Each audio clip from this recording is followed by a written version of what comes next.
the basic training supported the Corazonada, that internal heartfelt intuition in my body and my heart. But I appreciated it because I learned so much. And yeah, I just learned so much about myself. It really helps you to reconnect to yourself. Welcome to the Transforming Trauma podcast. Transforming Trauma is presented by the Complex Trauma Training Center. I'm your host, Emily Ruth, and I'm so glad you've joined us today. And now for our interview.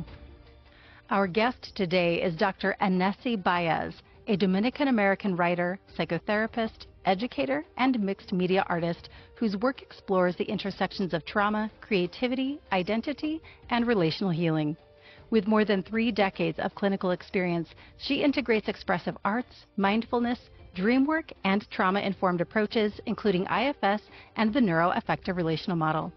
Annecy also teaches at Touro University Graduate School of Social Work, where she helps shape the next generation of trauma-informed clinicians. Please enjoy my conversation with Annecy Báez. All right, I am here today joined by Annecy Báez. Welcome to Transforming Trauma, Annecy. Thank you, Emily. I'm so happy to be here with you today. So lovely to have you. We were chatting before we pushed record, and I was like, we got to stop because we're already getting there, and I want to have this conversation. But before we get into it, I'd love to check in with you. What would you like our listeners to come away with from our time together today? Yeah, so if there's one thing that I hope listeners take from our conversation is that every part of our journey has something to teach us. Mm-hmm. When I look at back at my own life, I can see moments that have been, difficult, moments of loss and uncertainty, but also moments of joy and periods that I felt a little disconnected and then very connected to myself. So I do, hope that our listeners can take away that every part of our journey has sometimes to teach us, the uncertain moments, the certain moments, the joyful and the moments of loss and grief. When I look back at my own life also, I can see how many times I kind of lost my footing and how many times I found kind of my way back to where I needed to. And sometimes I found it through writing, through dreams, through art, through community, through creativity. And sometimes by just having the courage to be with my grief and to be in the present moment and just sitting quietly and listening to myself. And so perhaps, what I hope to leave our listeners is with a little bit more compassion and trust in their journey. Mm-hmm. Even when they cannot see where they're going or something, I feel like even when we don't know, even when that chapter is still being worked out in our lives, I really feel that there's something in us that's moving towards life, towards the light, towards connection. Mm-hmm. Healing, I feel, begins when we become curious enough to listen to ourselves. So that curiosity, to stay curious and to trust the journey. Beautiful. I love that intention. And I'm already feeling so touched. And again, this is bringing in some of the pieces that we were already chatting about before we got started. But just because you already mentioned it, the journey, like appreciating the journey and the twists and the winding, paths that we all take, and appreciating all of those seeming detours, which sometimes are actually what brings us to where we need to be. So yeah, thank you for that. And I appreciate that, Emily, because it's true. As I think of my life, and I was sharing, there's been some detours, but they've always led me to where I need to be. And I'm like, wow. Mm-hmm. Okay, so that brings me to the first question, which really is if you could share with folks a little bit about where you are in the world and the work that you're doing. Sure. So I live in New York City. I live upstate, but I work in New York City. And I also have a practice, as you know, part-time, but I'm a professor at a graduate school, Touro Graduate School of Social Work. When I think about how I came to this work, I really began to think that what led me to the work was my curiosity as a child.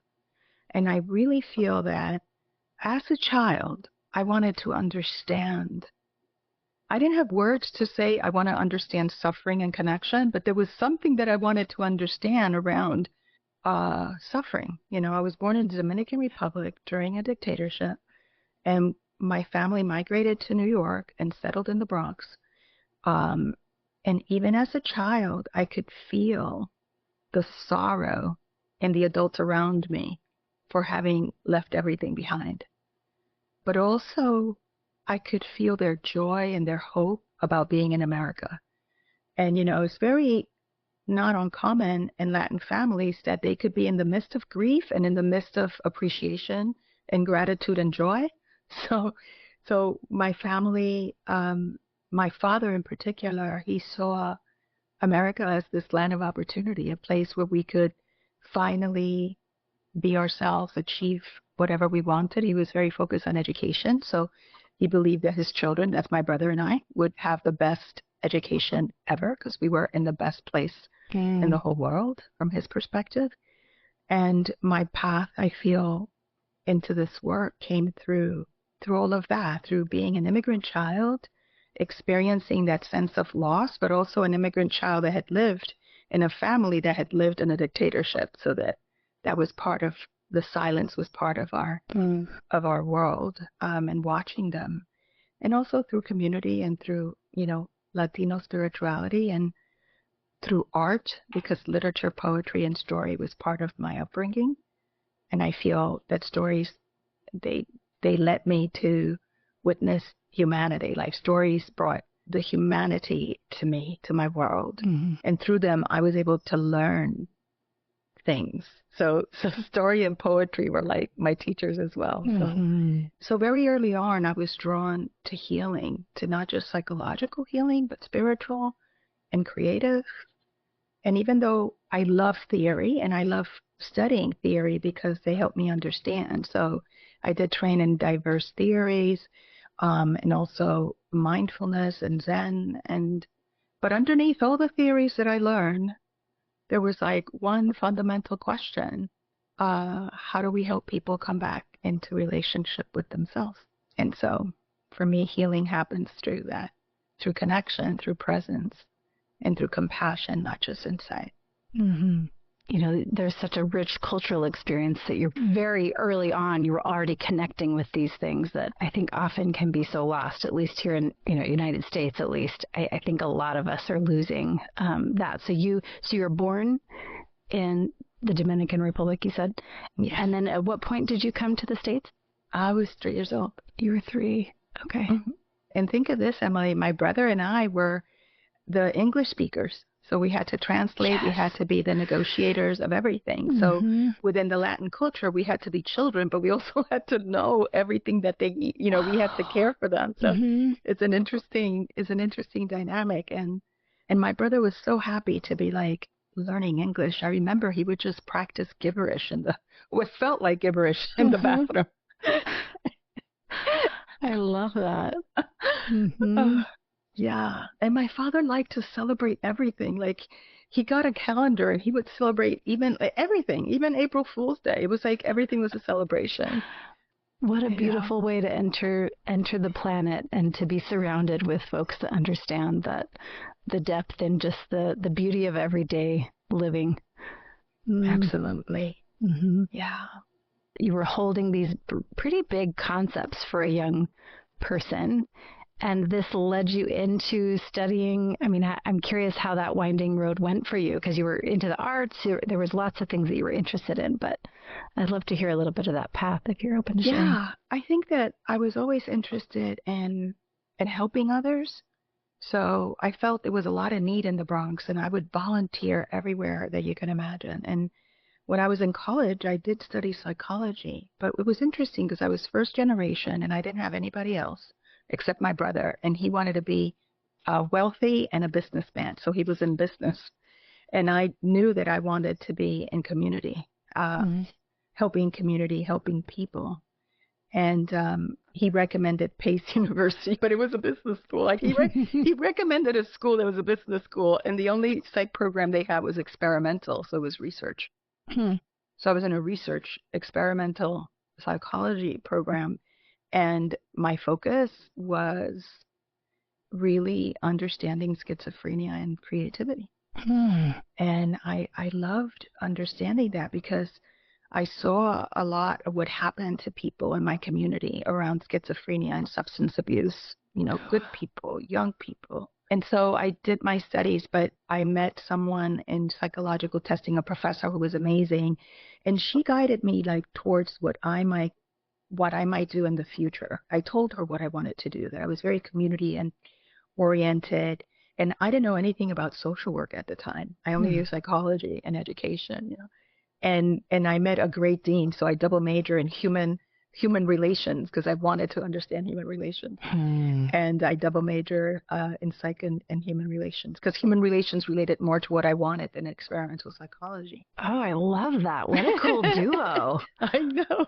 But, really cool. Experimental psychology was amazing, It was research, and they took us to interesting, I remember meeting Skinner. He was pretty old at the time, but we did these amazing things. But anyway, the moving into social work, when she mentioned that, it stayed in my mind. But when I graduated from college, I applied for a mental hygiene position through federal government because I wanted to work at Bronx State Hospital. and Bronx State Hospital was the main hospital dealing with schizophrenia, and I knew that if I became an aide there, I could learn, I could study. But then when I got there, everybody was like, but you have a bachelor's, you could have applied for this level 1, which is for people that have a bachelor's. And I had an incredible team where I worked. They were social workers, and also I was fascinated by the art therapist.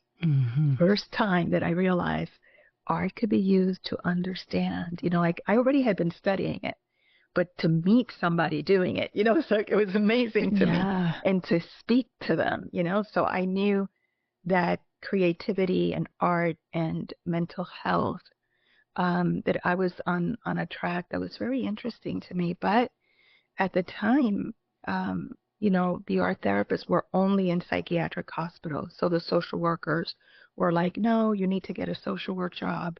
And they guided me as I was leaving the hospital towards a job that related more to me. And I was really lucky to find a job in Brooklyn in a foster care agency in Brooklyn Heights called Little Flowers. And my focus was returning children home. And my area of study there was attachment. They were really into attachment. And I went to all these trainings on attachment and what separation does to a child. And it was fascinating. It was really amazing. And the person I was replacing was going to get his master's in social work. I couldn't believe it. I asked him questions. And he was Jewish and had studied Spanish in Mexico. So all his families were Spanish speaking. And he would always come to see how I was doing. And I would ask him about his master's. And one day he said, you must apply. You must go to Hunter. He brought me an application, and I said, yeah, I'll look at it. And I did, and I applied. Okay. Yeah. Wow. And so when was that? How long ago was that? So when I went to get my master's, I went in 82, I graduated in 84. Okay.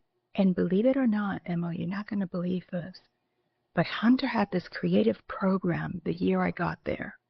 And you could minor. It was like they had these minors, which was very unusual. And one of the minors was on creativity and arts and social work.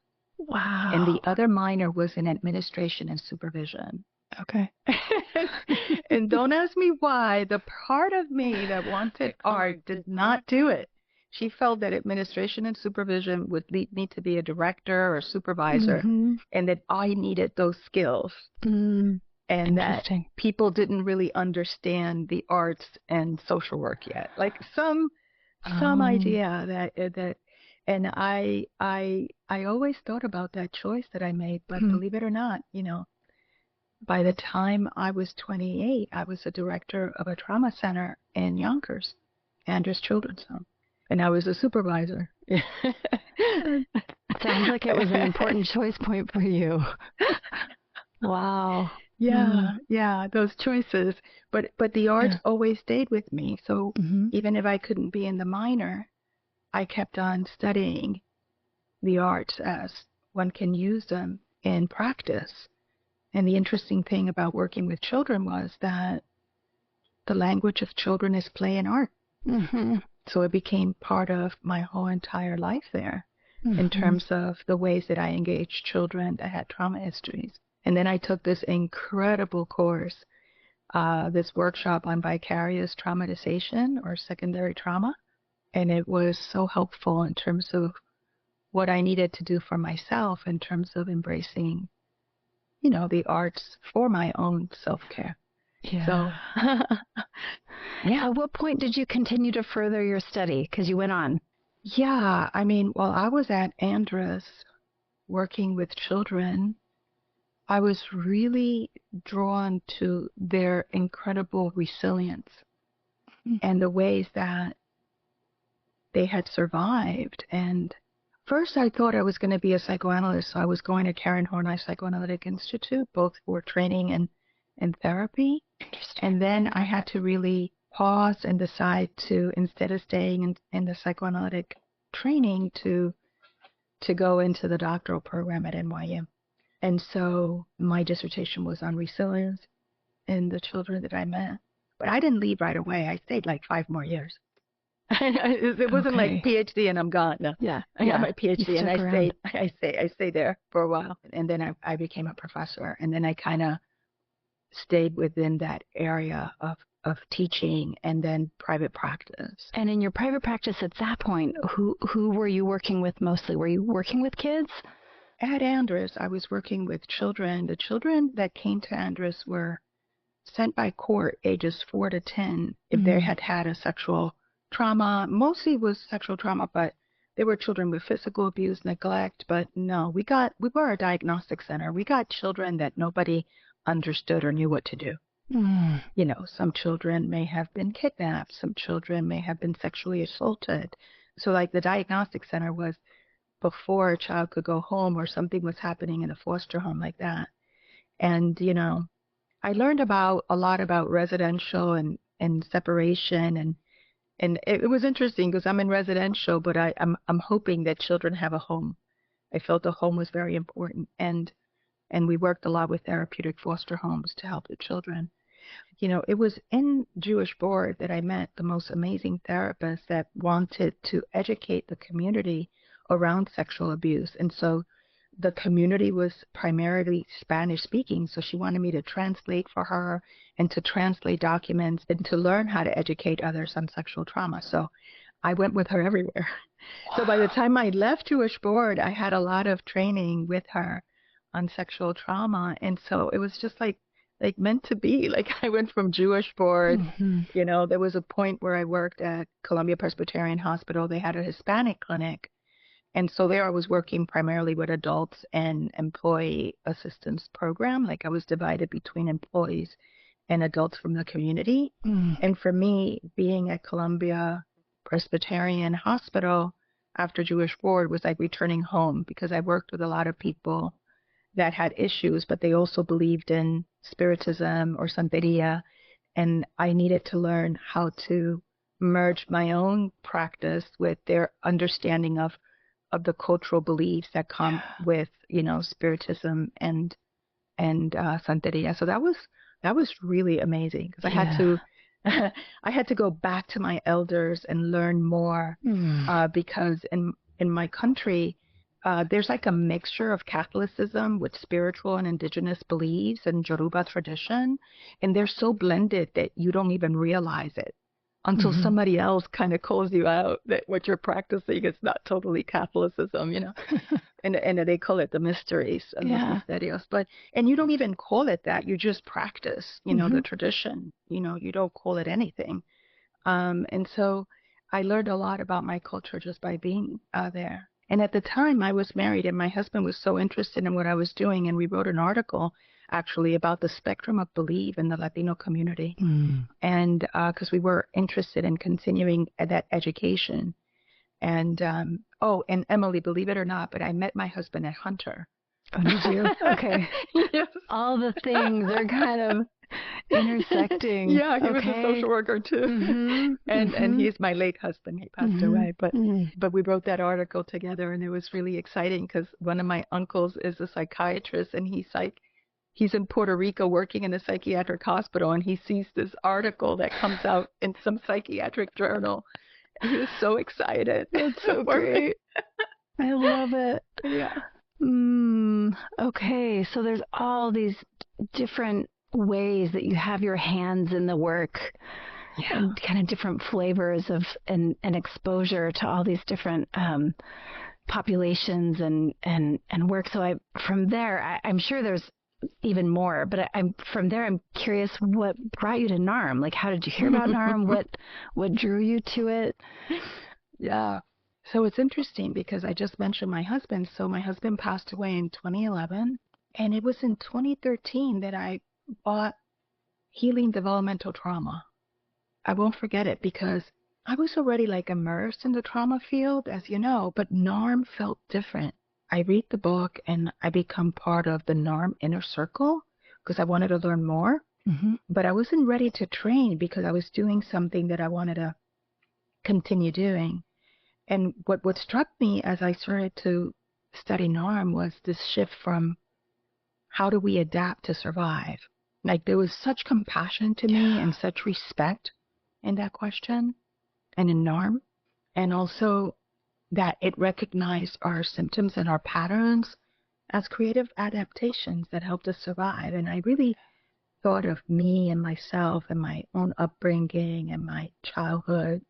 And as someone who has spent years working with children who had experienced profound trauma, and later with adults carrying a lot of developmental and relational wounds, I found NARM incredibly hopeful.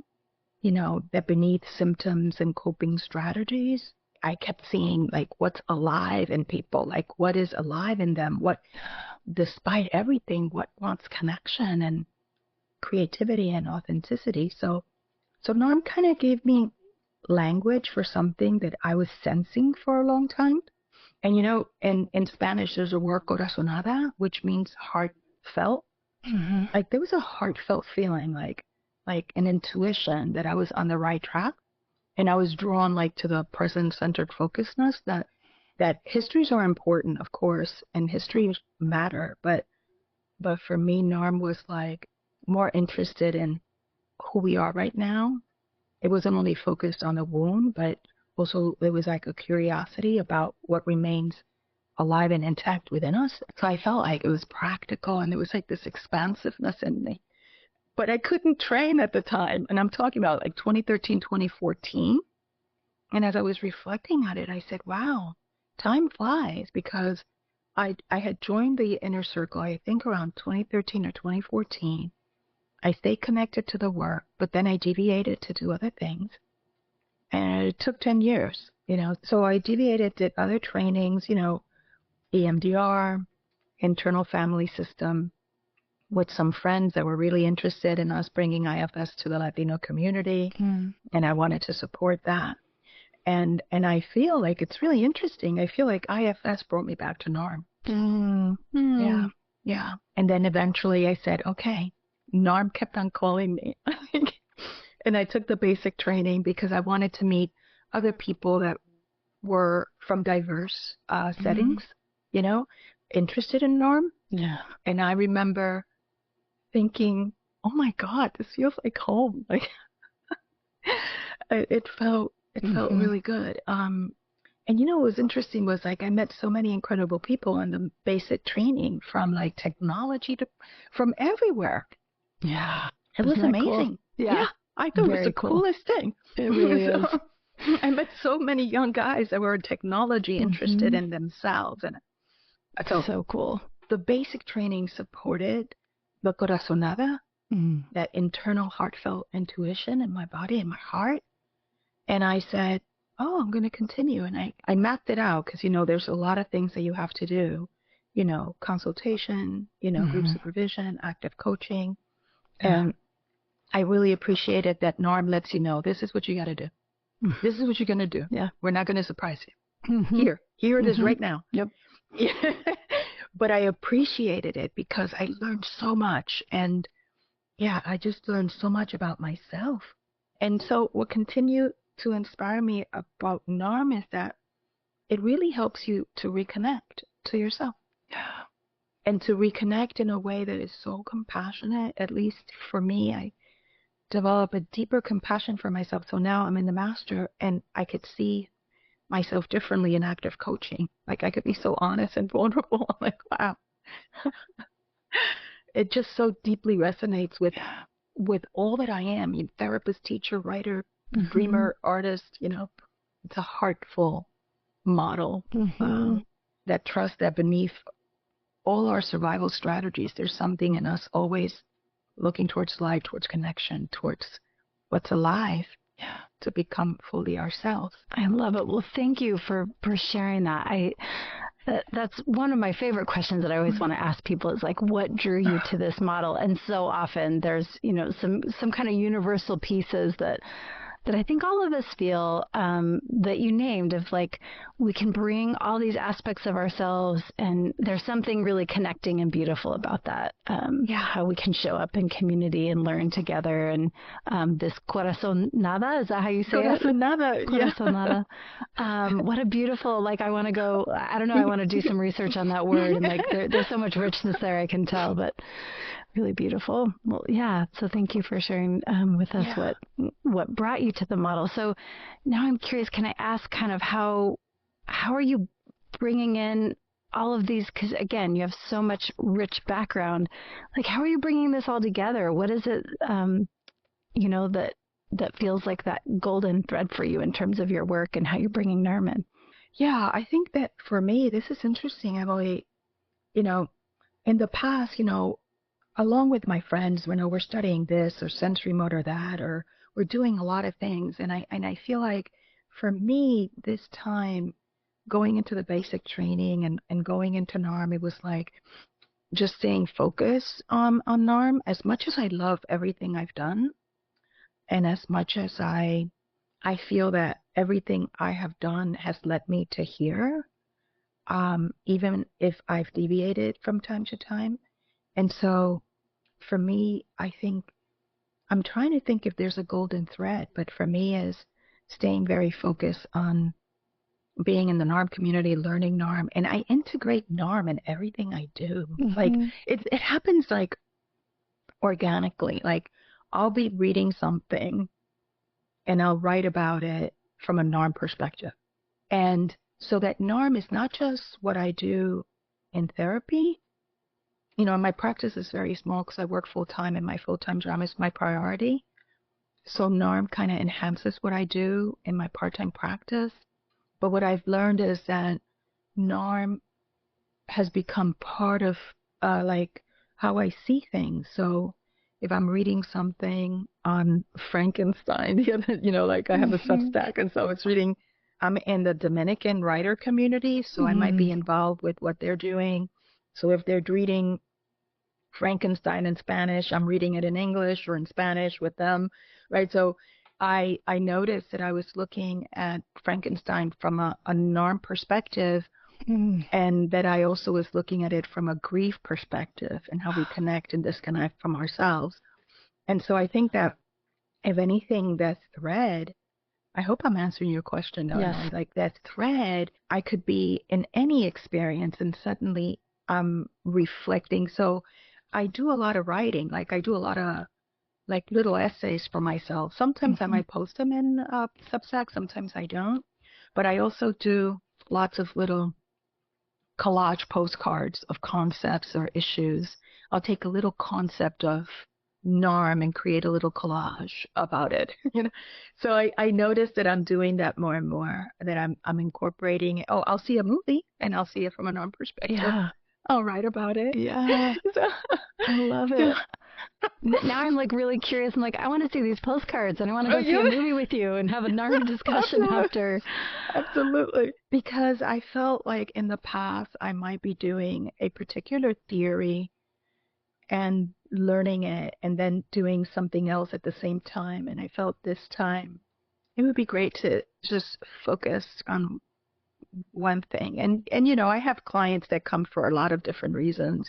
And some clients are there for more supportive work, and later on they might need a little bit more. So I know that for me, what I've learned is, you know, like even on my website, I said, I know that you're coming here to check me out or to check this out. So not everybody's going to come for long-term therapy. So I kind of have like a whole little explanation that it's okay to come to me for a consultation, to come to me for supportive work, to reflect on something, or to come for me for longer term. Well, I love that. I mean, even in that, there's kind of the NARM way of approaching it, of like we're meeting them where they are and and giving them agency around what it is that they're actually wanting. I mean, even that, right? Yeah. That's really good. Yes, exactly. Mm-hmm.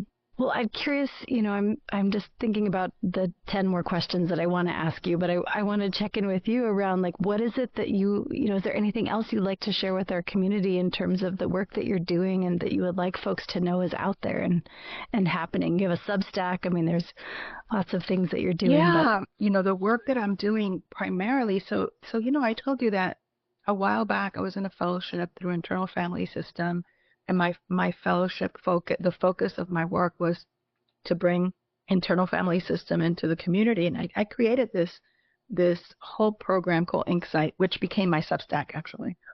And in my Insight on Substack, I said what I wanted to write, but it always comes back to NARM. And I'm like, oh my God, I said I was going to write about dreams, or I was going to write about writing, but I find myself writing about NARM. Yeah. So this year, my Substack, which is Insight, which is my creative practice, is where I do dream circles on Sunday once a month. And I'm part of a Jungian Life Dream School, and we're doing a red book. And it's a lot of fun, all of that. And so Insight is the place where, you know, you could come to me for therapy, of course, but you could also come to me for some of my expressive workshops.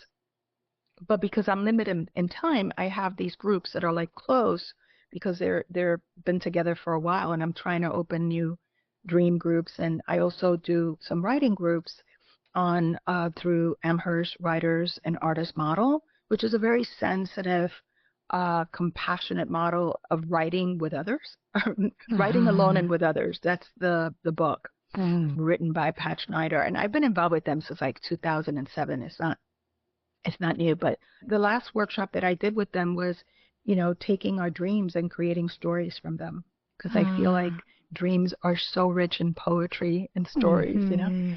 So yeah, so I feel like I needed to put everything in one place, and all these parts of me in one place, and it became Insight.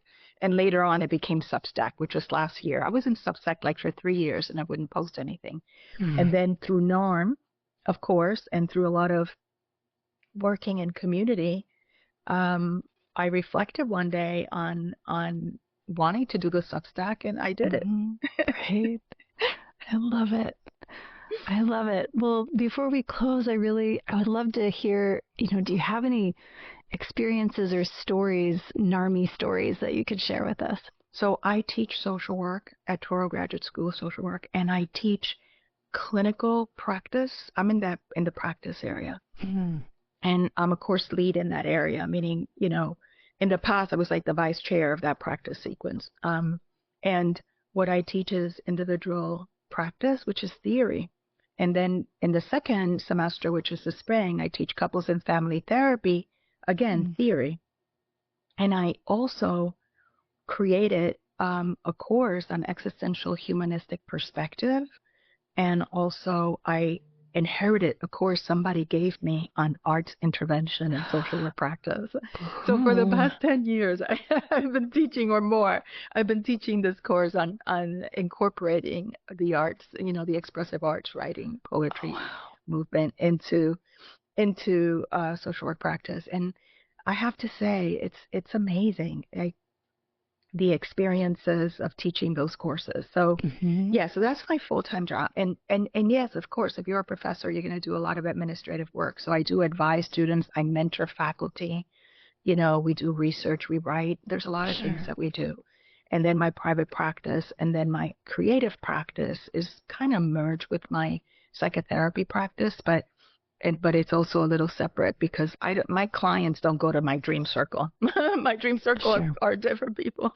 Sure. But if anything, I feel that what I find, how you talk to me, how you ask me about that thread, Emily, I find that even when I'm not thinking about it, I'm talking about NARM. Like I'll bring it in, Of course, NARM is not in the textbooks yet, right? But I find myself, because the students will ask about other theories that are out there and they're curious, or some insight happened and I need to share about NARM in the book or something that I've learned. And so NARM does integrate itself into my educational practice, and the students are fascinated. And so I always say, if you're ever curious, a basic training is a great, place to start, just like I did. Yeah, there's just so many layers. I was assisting in the, I guess back then they called it the OBT, the online basics training. Now it's NARM basics training, I believe. And I loved that training because of exactly what you named. There's such a diverse group of people. There's dentists, there's volleyball coaches, there's like all kinds of people integrating this NARM way of life into their practice, and I just find it so beautiful. So I love that you named that. And I love what you just said, Emily. Incorporating NARM in life. I love that, embodying it. I love how you said that. Gosh, Annecy, I just so appreciate you taking the time. Is there anything else that you'd like to share with our community before we move to close?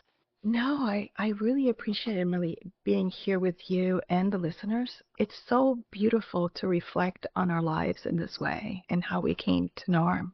I really do. When I was a Zen practitioner, I'm still a Zen practitioner, and then my late teacher, she would do these way talks about how we came to Zen.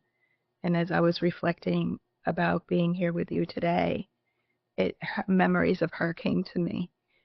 Something that she taught us when we would sit in meditation, that sitting in Zazen was a way to come to ourselves. And I feel that NARM reflects that. Like there's like a lot of what I learned in Zen Buddhism that I see some parallels sometimes in NARM.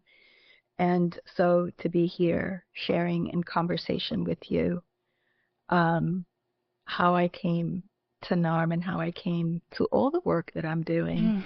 Yeah, it was beautiful to be in conversation with you. Thank you. I feel so much the same, and so lucky and fortunate that we have you in our community. And so for anyone who would kind of like to find out about all those things that you offer, how can folks get in touch with you? I'm on Substack. Okay. At Insight, INKSITE, of course. And I'm also, my link tree, which is available, has everything on it, including some of my stories. My link tree is Annecy Báez is my name. Okay. Just that. Link tree and then Annecy Báez. Okay. Fantastic. We'll put that in the show notes so folks can get it. Yes, and also, I happen to know because I did it, but I just Googled your name and you popped right up. You have such a beautiful, unique name that folks you're easily Googleable. Oh yes, I'm easily Googleable. So they will find your link tree even if we didn't give them that information. It's so true. Folks can track you down and be in touch with you about all the beautiful things that you're doing, your artwork and all your creative stuff. So again, thank you so much for taking the time and joining us. Really appreciate you. Yeah, I appreciate being here. When I think about kind of a closing reflection, I feel like what I want to leave listeners with, and I shared what I wanted listeners to take with them. But as I'm leaving, I want them to take one thing, that healing is not about perfection, but more about reconnection. And I think that, reconnecting to our bodies, to our imagination, to our creativity, to our community, to parts of us that we may have set aside, and I really feel that that's like the heart of transforming trauma, like discovering that underneath all our survival strategies, that there's always this part of us that is always moving towards, greater authenticity, connection to light, to life. And so I want to thank you and the listeners today. Thank you, Annecy. I feel so touched. You're welcome. You're welcome. Thanks so much for joining us for today's episode. To find more information about our guest, check the show notes or visit us at complextraumatrainingcenter.com/transforming trauma. As a mental health professional, your commitment to healing and growth inspires us. We at the Complex Trauma Training Center are committed to supporting you in your well-being and success. That's why we are honored to invite you to our Space Program 2026, an inner development program of support and self-discovery for therapists on the personal, interpersonal, and transpersonal levels. Please visit complextraumatrainingcenter.com and secure your spot in the 2026 Space Program.